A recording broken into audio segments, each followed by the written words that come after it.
Hey à YouTube, j'espère que tu vas bien. Aujourd'hui, on se retrouve pour la journée du 8 mars qui est la journée du droit des femmes. Je précise que c'est la journée du droit des femmes parce que aujourd'hui, j'ai reçu une canalisation sur un post du groupe concernant l'amalgame journée des femmes, journée du droit de la femme.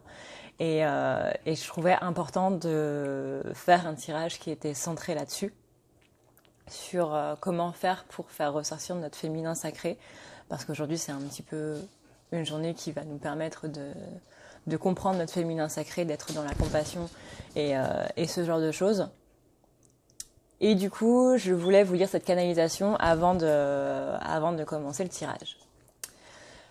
La majorité des vies des femmes sont douleur et frustration de par les conditions qu'elles avaient, sans parler des mœurs de l'époque.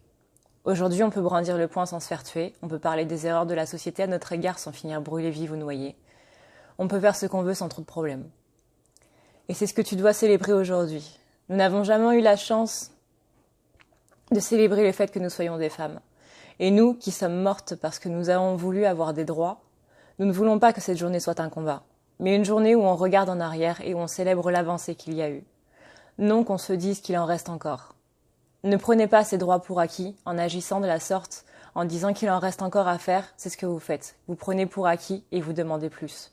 Soyez heureuse du travail accompli, soyez heureuse de la place qu'ont eu ces femmes. Simone Veil, pour ne citer qu'elle, mais il y en a eu énormément d'autres, qui se sont battues pour le droit des femmes, qui se sont battues pour faire en sorte qu'elles puissent être mieux dans une société et qu'elles puissent être plus égales à l'homme. Soyez heureuse du travail accompli, chantez, buvez, dansez, soyez heureuse pour ces femmes d'hier qui sont mortes en martyrs pour le sexe féminin égal à celui de l'homme. Là, ce qu'on va travailler aujourd'hui, du coup, et ce qu'on va voir dans le tirage, c'est comment faire pour célébrer notre féminin sacré. Parce qu'aujourd'hui, c'est aussi la journée anti-maltraitance féminin sacré, clairement. Le droit des femmes, c'est reconnaître que le féminin sacré a sa place dans chaque être humain, qu'il soit de sexe masculin ou de sexe féminin, de binarité masculine ou autre. Mais faire en sorte que notre féminin sacré se sente en sécurité. Et c'est pour ça qu'on se bat. C'est pour ça que les femmes et que les hommes, parce qu'il y a aussi des hommes qui se battent pour le droit des femmes, qui font en sorte que la femme soit plus intégrée à la société et qu'elle soit pas vue comme un sexe faible, mais comme un sexe égal. Et c'est ce qu'on va travailler aujourd'hui dans le tirage, faire en sorte de célébrer notre masculin sacré, comment faire pour le célébrer et comment faire pour, déjà pour nous, en nous-mêmes, être plus en accord avec ça. Et peut-être que si chacun est en accord avec son féminin sacré, ça aidera peut-être un petit peu plus la société. Donc on y va. Voilà, ça commence bien. Je vais mourir avant même d'avoir terminé cette vidéo. Alors, on va donc voir un petit peu comment faire pour célébrer le féminin sacré. Alors, c'est un tirage un petit peu bizarre que je tiens de la page du coup lavoidescartes.fr, qui a aussi une page Facebook La Voix des Cartes du coup. Qui propose certains tirages que je trouve plutôt intéressants, et il fait aussi des reviews sur les oracles et tout. Bref, je vous conseille vraiment sa page. Et puis c'est un homme qui la tient, ça change. Donc on est parti, on va voir du coup quel est l'archétype du féminin sacré. On a le 3 de bâton. Alors déjà, dans cet archétype-là, qu'est-ce qui définit du coup l'archétype du masculin sacré, du féminin sacré pour le féminin sacré? C'est l'audace, c'est la propreté, c'est l'hygiène, la précision et les décisions pondérées. Là, on est vraiment sur un féminin qui trouve que son féminin, c'est un petit peu le fait d'être calme, de savoir être calme par rapport à l'adversité, de savoir être calme dans les situations qui requièrent peut-être plus de force. Elle est cette force justement qui va calmer le masculin sacré en lui disant ne t'inquiète pas, c'est pas grave, souffle et reprends à tête reposée. C'est vraiment la personne qui va calmer le masculin sacré, qui va être trop virulent, qui va vouloir trop rentrer dans le tas. Elle est là pour lui dire stop mon coco, ça sert à rien de crier. Voilà. On a ensuite donc quelles sont les blessures qui sont associées au féminin sacré. pour le féminin sacré, du coup, on a le 3 de bâton. C'est les blessures qui sont associées, c'est l'amour. C'est le sens de l'amour, c'est justement l'assouvissement des sens. On est un petit peu sur la blessure d'humiliation avec le chakra sacré, c'est-à-dire que et le chakra du cœur aussi, c'est-à-dire que là, le féminin, il a un peu de mal dans le fait d'incarner son féminin, parce que justement, dans notre société à nous, en tant que femme, déjà, en tant que personne de sexe féminin, on n'est pas en sécurité. Je pense que tout le monde le sait, que tout le monde le dit. Je pense qu'il y en a aussi qui se voilent la face. C'est pas normal qu'une personne qui a envie de porter un short ou qui a envie de s'habiller en jupe puisse se dire qu'est-ce qu'on va dire quand je vais sortir dans la rue comme ça ? Qu'est-ce qui va m'arriver ? Pareil, quand une femme dit à ses amis je suis bien rentrée, il y a tout un problème en fait derrière ce je suis bien rentrée. Parce que ça veut dire qu'une femme ne peut pas rentrer chez elle seule sans aucun problème. Et rien que ça, c'est un problème. C'en est un énorme. Au-delà de tout ce qui est accident de la route, etc. J'ai déjà dû envoyer des messages je suis bien rentrée à des gens alors que j'habitais la rue d'à côté. Et je rentrais à pied, et juste le fait de rentrer à pied seule dans le noir, rien que ça peut causer un stress par rapport à vos proches, parce que être une femme dans notre société à l'heure actuelle, c'est pas quelque chose de sécurisant. Je suis totalement consciente que les hommes aussi ne se sentent pas en sécurité vu qu'il y a des malades partout et qu'on peut tout tuer pour un portefeuille, et que les hommes aussi se font violer. Il n'y a aucun problème là-dessus, je suis totalement d'accord. Mais c'est vrai que cette insécurité-là, j'ai l'impression qu'on la ressent plus quand on est une femme. Et ça, c'est le blocage, c'est la blessure, c'est que la femme a du mal à intégrer son féminin sacré parce que la société elle-même ne lui permet pas de le faire.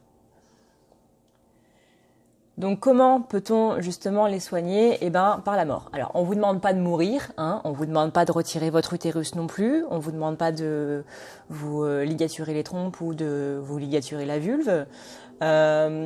On vous demande ici de mettre un changement radical là-dessus par rapport à votre vision de la femme, par rapport à votre vision de cette insécurité. On vous demande une nouvelle naissance par rapport à votre féminin sacré et que c'est la fin ou le début d'une nouvelle ère, en gros. Comment faire pour célébrer du coup le masculin sacré ?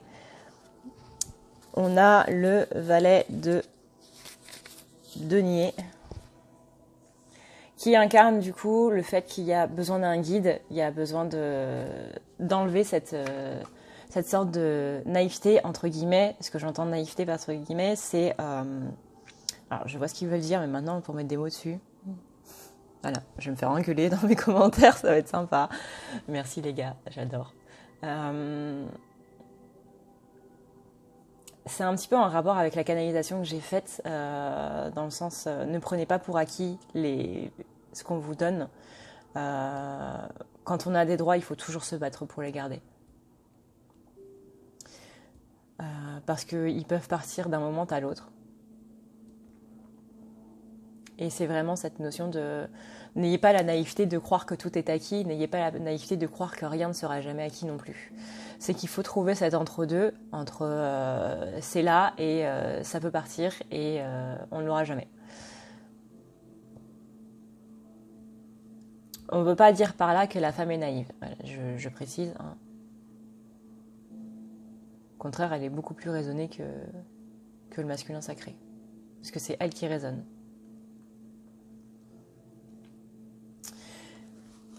Ensuite, quels sont du coup les supports ou les aides qui peuvent compter sur lesquels on peut compter pour soigner du coup nos petites blessures ?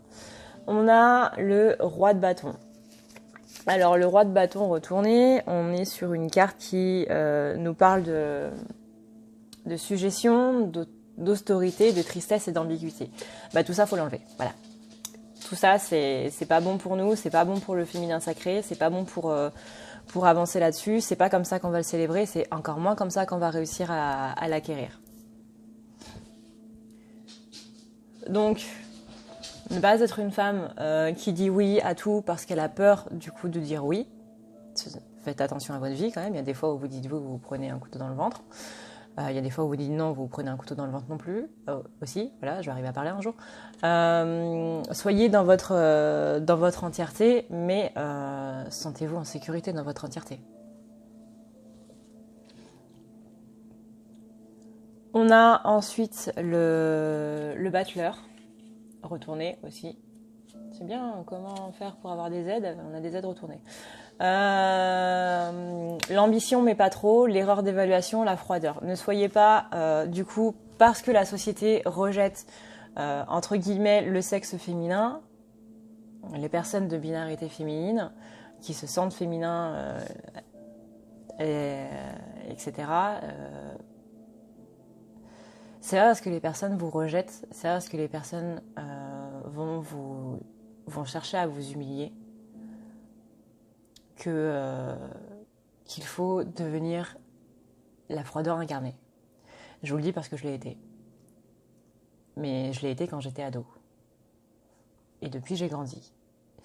Ce qu'il faut comprendre par là, c'est que la société elle-même a des mesures un petit peu plus... comment dire ? La société ne fait pas grand-chose pour la sécurité du féminin sacré. Je ne parle pas ici des femmes, mais vraiment du féminin sacré. C'est-à-dire que ils vont pas faire en sorte que les femmes et le féminin sacré se sentent plus en sécurité dans notre époque. Que ce soit en termes de loi ou que ce soit en termes de mentalité. C'est pas rare non plus de trouver des politiques qui vont faire une blague salace sur les femmes alors que y a des femmes dans l'Assemblée.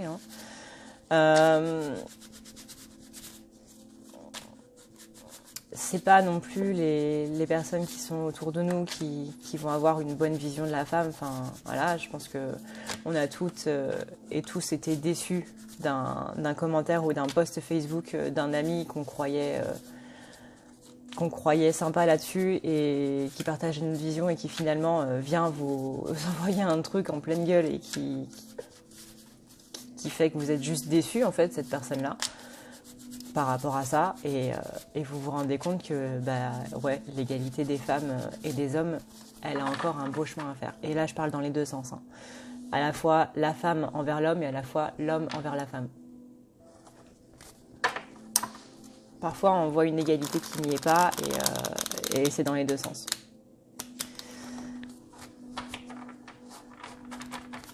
Mais c'est à nous de se battre et chacun de son côté d'essayer d'ouvrir les yeux aux gens. C'est aussi ça, la mission des couples sacrés, c'est d'ouvrir les yeux aux gens. C'est pas juste être en couple avec son masculin, parce que si vous pensez que c'est ça, à la limite, trouvez-vous une âme sœur, parce que là, ce sera ça. L'objectif des couples sacrés, c'est absolument pas ça. C'est pas être en couple avec son autre, c'est pas vivre ensemble et être heureux ensemble. C'est ouvrir les yeux des gens. C'est amener l'amour inconditionnel. L'amour inconditionnel, ça passe par l'égalité.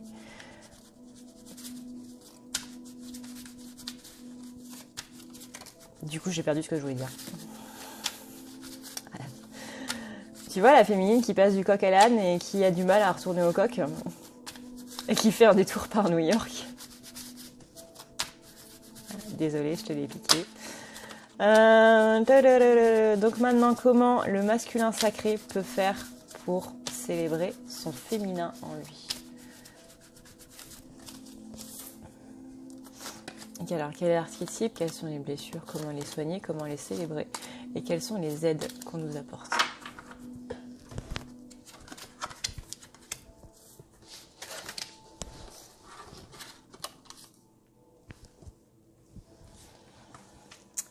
Alors, donc quel est l'archétype du féminin sacré pour le masculin?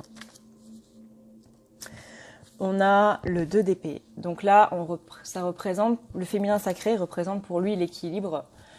Il représente pour lui les défis gagnants. Le fait d'incarner son féminin sacré est un défi qu'il a envie de gagner. Donc ça, c'est une bonne chose. Mais c'est aussi une épreuve de force. Voilà, parce que c'est pas sa polarité première et que du coup, il a un petit peu de mal. Mais et voilà. Ça, c'est déjà une bonne chose. Le masculin sacré a une bonne vision déjà de son féminin sacré.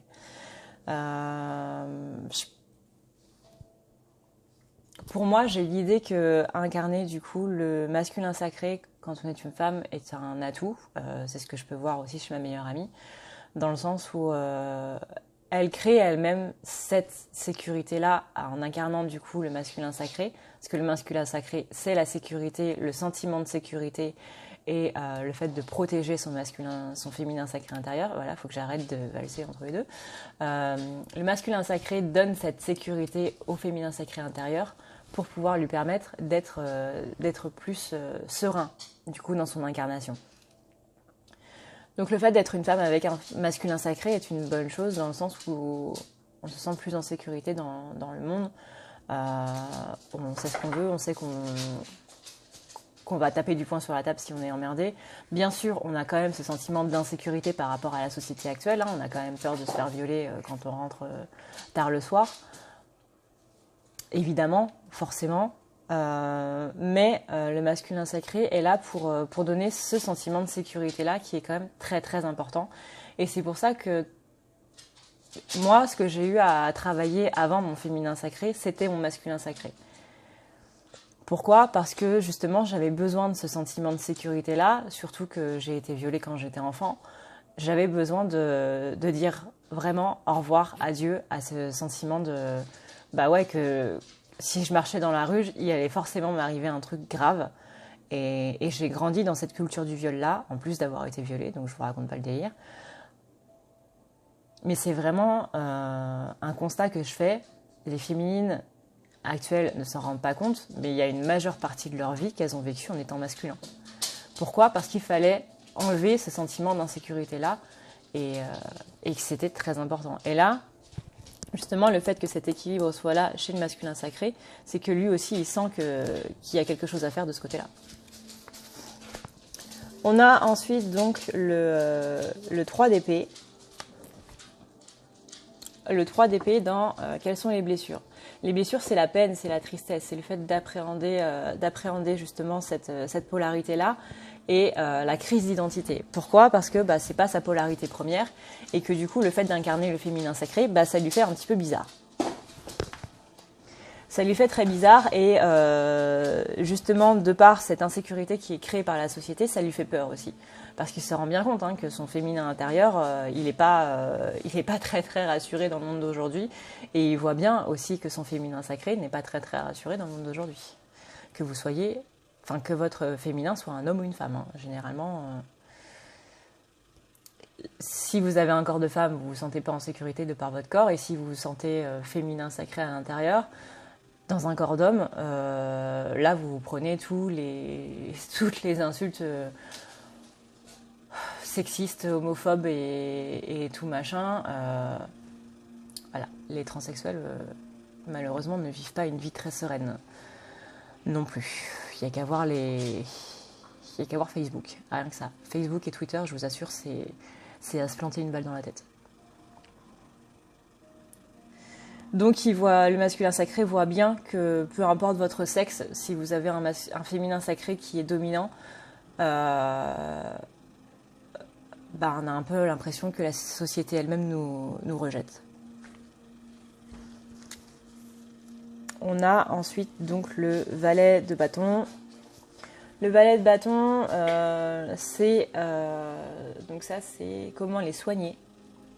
Le valet de bâton, il parle de l'aide d'un partenaire. Donc, il dit vraiment au masculin sacré d'aider son féminin sacré à s'intégrer plus intérieur et extérieur. Donc, à la fois votre autre et votre polarité. Vraiment, il faut l'aider, il faut le soutenir justement comme cet homme qui est en train d'être soutenu par son bâton. Vous devez être le bâton de votre féminin et le soutenir dans tout ça. On a ensuite le 5 de coupe. Le 5 de coupe, c'est cette idée de duplicité. Justement, les deux polarités qui ne sont pas équilibrées, donc du coup, elles sont en dualité. Donc là, il faut enlever cette dualité. Pour célébrer ton féminin sacré, il faut enlever cette dualité. Il faut aller vraiment plus dans des amitiés, beaucoup moins dans le secret et beaucoup moins dans le doute. Vraiment avoir la foi et croire en l'humanité, croire dans les autres, dans le fait que les choses vont s'arranger au bout d'un moment pour les femmes. Quelles sont les aides maintenant qui nous sont apportées et quels sont les supports qui viennent nous aider?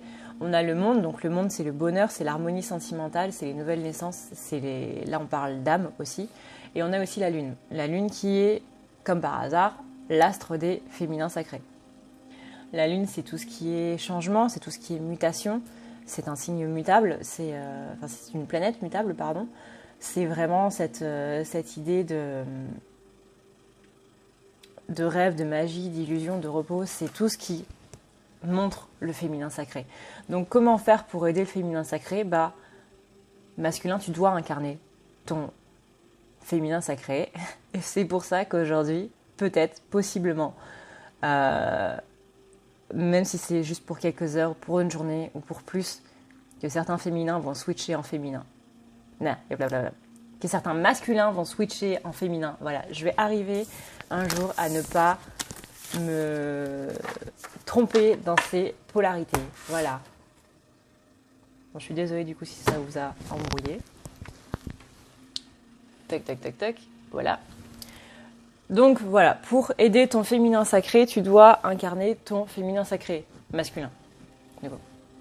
Il faut vraiment que tu sois compatissant envers elle, envers ce qu'elle vit en tant que féminin sacré, il ou elle du coup, et faire en sorte que qu'il ou elle se sente plus en sécurité dans sa polarité, encore une fois, homme ou femme, parce que certes les femmes sont en insécurité, mais les hommes qui ont une polarité féminine, du coup, qu'ils soient transsexuels ou de binarité féminine, ou qui se sentent plus féminins que masculins, ou qui se sentent parfaitement hommes, mais avec une dominante féminine, ne se sentent pas vraiment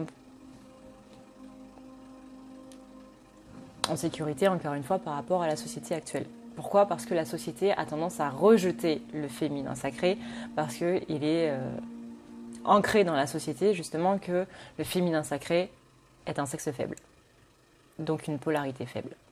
C'est pour ça, généralement, que j'ai des hommes en consultation qui m'ont déjà dit non, moi, il est hors de question que je sois féminin sacré. Enfin, il y avait vraiment un rejet total, et non, je ne veux absolument pas l'être.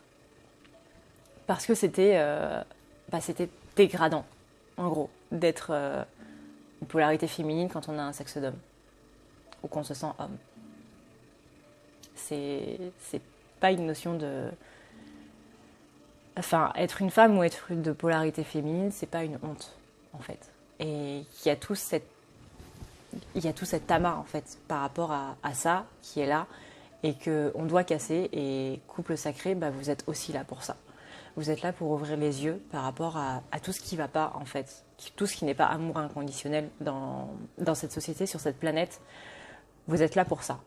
C'est uniquement pour ça que vous êtes là. Pour ouvrir les yeux aux gens et pour leur montrer que ce qu'ils font, c'est pas de l'amour inconditionnel, et les mener vers l'amour inconditionnel. On n'en a strictement rien à branler du fait que vous soyez avec votre autre ou pas. Vraiment. C'est pas le but des flammes jumelles. Et si vous pensez que c'est ça le but des flammes jumelles, c'est qu'on va pas être d'accord. Et du coup, faudra aller sur une autre chaîne. Parce que moi, je suis pas du tout dans cette optique-là. Sur ce, du coup, après tout cet embrouillage total, je vous souhaite du coup une bonne journée. J'espère que ce tirage vous aura permis d'y voir un petit peu plus clair par rapport à ça. Au contexte des femmes, des féminins, etc. etc.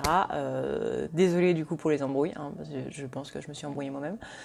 En attendant, je vous fais d'énormes bisous. N'oubliez pas que c'est une journée pour célébrer ce qui a été fait, tout ce qui a été fait, et de remercier les femmes et les hommes qui ont travaillé pour ça, et non pas de dire aux autres « il en reste encore à faire ». Vraiment, c'est très important. Aujourd'hui, c'est une journée pour célébrer et non pas pour montrer du doigt.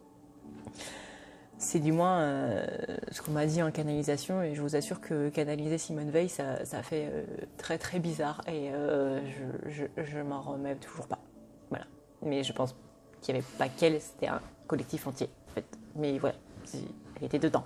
Et pour moi, Simone Veil, c'est vraiment un grand nom en fait et un putain d'honneur. Voilà. Sur ce, du coup, je vous dis à demain pour les énergies du week-end et je vous fais d'énormes bisous. Ciao.